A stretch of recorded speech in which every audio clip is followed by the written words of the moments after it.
What do you Yeah, think, George, about any particular group of players or position unit that this is important for more than the usual?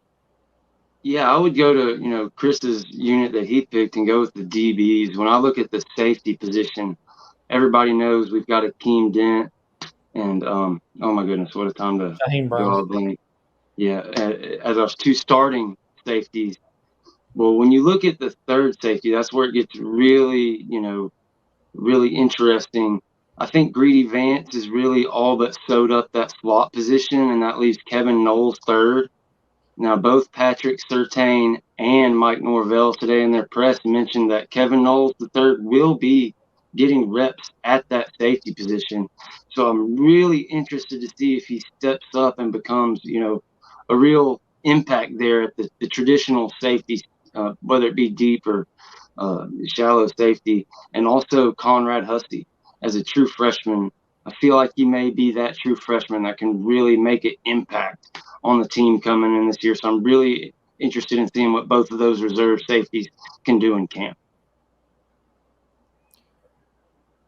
We saw Georgia last year and really over the last 2 years just confirm what we've known about football. And for as much as football's changed in the last 3-4 decades in so many ways, if you don't control the line of scrimmage on both sides of the ball, but looking at the defense first and foremost, you can't open it up for so many other things to happen. And that defensive line, when it was right last year and when Fabian Lovett was there, it was just a completely different deal than when he wasn't there. 200-yard rushers for Oklahoma made it too close of a call in the bowl game. So the defensive line, Chris, and making things easier for a really good group of linebackers.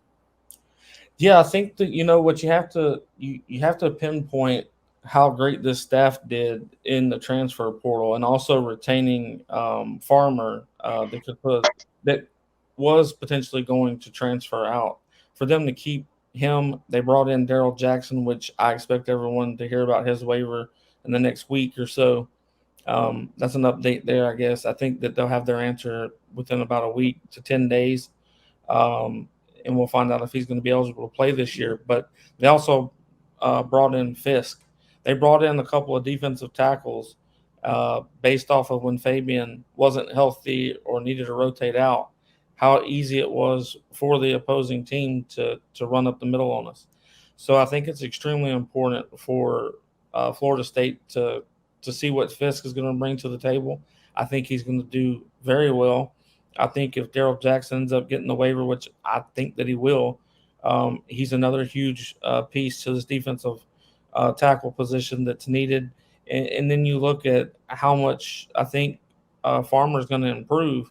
I think you're going to have one of the best defensive tackle rooms, not only in the ACC but in the country. A lot of people are rating them in the top 10, top 5, and I think that that's accurate because of what they brought in from the transfer portal, on top of what they retained from moving on last year. Yeah, I agree, man. It's gonna be a big year. I wasn't gonna mention this at all, but it's not a secret. It's kind of out in the open. It's out in the practice workout videos, and the Nolecast actually mentioned it in their podcast. Lovett's been seen in a boot. I don't have anything more than that. I don't know if anybody answered it today in the media.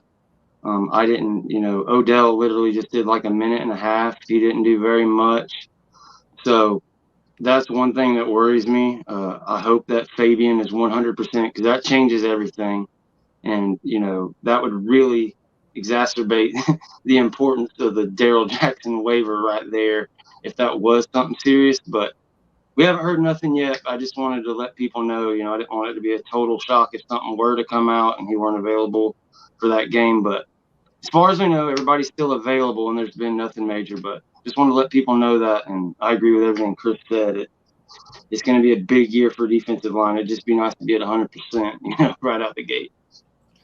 Well, I will touch base on that real quick. It's not a new injury. It's not like brand new. The anticipation is for him to be ready to go week 1.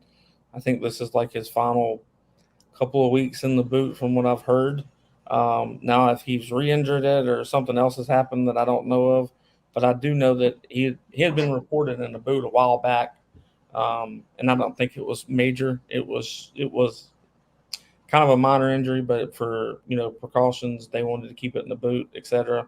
So we'll see if there's any updates about it. We'll put it out there as fast as we know.